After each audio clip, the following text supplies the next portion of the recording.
As Episcopalians, we are people of common prayer.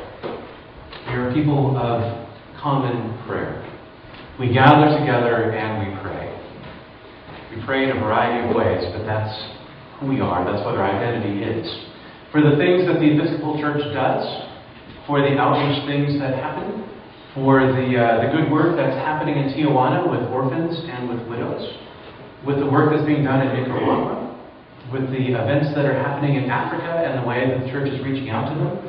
All of that is because we are people of common prayer. If not for prayer, we wouldn't be doing this. Our centering is prayer, our being is prayer, and our identity is coming together for common prayer. Prayer is an act of faith, and it is a theological statement. Prayer is both an act of faith and a theological statement. Prayer bears witness to faith in God. So when you pray, you are bearing witness to your faith in God. But prayer also believes that God listens, that God is in existence, that God cares, and that God is accessible. And so prayer for us is two things. It's an act of faith and a theological statement. It means that we are witnesses to God, and that God actually listens, and that God cares, and that God is accessible through prayer. It reminds me of a story that, if you own a TV or a radio, or if you read the newspaper or go online, you probably have heard a story about 33 Chilean miners, right? If you haven't, I have an interesting story to tell you. You probably have heard about Chilean miners. When the story first broke, we knew that they were trapped, and it took a while to drill down and to get to them. Do you remember the first thing that we did? The people did. First thing is they made radio contact. The first thing is they connected with them. And you could hear the shouts and the joy of the Chilean miners as they heard that people above them knew that they were trapped. It seems as people, as humans, we need to have that connection. We need to be able to communicate and know that we're being heard. Many of you remember when we had astronauts in space that would go around the moon. And you would remember that as they passed through the dark side of the moon, we wouldn't be able to contact them. And the first thing that we did, and one of the most important things that Houston did, is when they came around the other side of the moon, is contacted them. Radio contact. If you have a birthday, it's important for people that love you to connect with you, to contact you. There's something about connection that we have as humans, and prayer is that connection that we have with God. And it's a two-way connection. We pray to God, and God actually responds. And so prayer to us is a very important thing, and it's that lifeline. Like we're the Chilean miners who are trapped, and suddenly we hear that God exists and that God is there. And so that's prayer for us. So with that being said, you might wonder, what does that have to do with a widow and a judge? It's a good question. So Jesus gives us a parable, and in it we have a widow and a judge. I want you to erase everything you think you know about widows and everything you think you know about judges, because in the first century it was different. There was no more of a helpless person in the first century than a widow. She could not take the property that her husband had upon his death. She was completely dependent upon her kids, or on society, or on the synagogue, or someone to care for her. She could not own property. She could not work as the way that we would know it. And you hear stories in the Bible and other stories that were written about at the same time of these poor widows who were hunched over and old, going through the fields after the wheat and everything had been collected. They go through the fields to collect food because that was their only way of existing. That was the only way that they would get fed. The only person that had less power in the first century were orphans. That's it. And so Jesus takes an example of a widow. And when he says a widow went to a judge, everyone that listened to him knew that. They all saw widows. They saw them begging. They saw them in the fields. They knew they existed.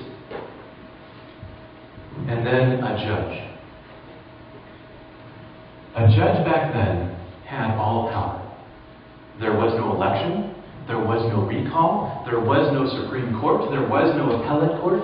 There was no other way to hold a judge accountable. Judge had all power. And so if you wanted to see a judge and he declared a certain thing, that's the way it was. No appeals, no questions, no recall. There's nothing you could do.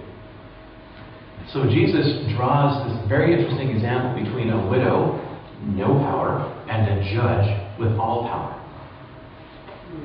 And Jesus highlighted the only power that a widow has, and that's the power of being persistent. That's all she has. She can go in and be persistent. And so he tells a parable about a judge and a widow, and the widow was being persistent. The only thing she can do is go see the judge and be persistent and constantly say, "Give me justice." And he tells us about a judge who doesn't care about people, doesn't care about God.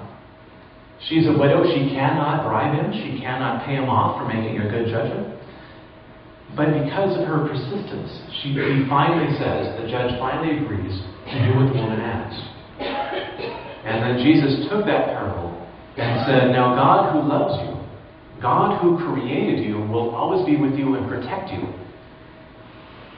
If you're persistent like that widow with the judge who doesn't care, imagine what your persistence will be like for God who does. And he tells his folks to stay strong. He says, basically, not to give up, to keep on believing, keep on praying, and keep on expecting that God will grant good things to you through prayer. Now, before you're jumping up and down and saying, that's great, Dave, I love the message, we then have the story about Jacob wrestling with God and getting his hip pulled out of joint. It would be much easier to preach if that story wasn't here, right? It would be much easier if we just had the gospel lesson, but we don't. We have this story of Jacob. Now, let me give you a brief history of Jacob. His grandfather is named Abraham, sometimes referred to as Father Abraham. Abraham is the man who was promised, like the stars in heaven, the number of descendants that he will have. Judaism has Abraham as their father of their faith. Christianity, through Christ, has Abraham as the founder of our faith. And Islam has, through his first son, Ishmael, has him as their founder, their father of their faith. Abraham is a big deal. And this is his grandson. And Jacob has had an interesting life. One of the things that God promised Abraham, not only a number of descendants, but also the promised land. A land flowing with milk and honey. And here we are, we open up this interesting view, and Jacob is on the threshold of going into the promised land. They're traveling at night when it's cool, because you don't want to go during the day when it's hot. And he first took his family across the river and heading into this promised land. He then went back and got his servants and all of his stuff and all of his goods and brought it all across the river and into the promised land. And there, Jacob found himself alone in the camp. This should be the crowning moment of his life. He has succeeded with what his grandfather had set out, which was getting the promised land. His family, his belongings, everything were there. And he was by himself. And that's when a man came and wrestled with him. And Jacob would not give up. He would continually wrestle with this man that later we find out in the story is God. And he wrestles, and finally God says, this guy's not going to give up.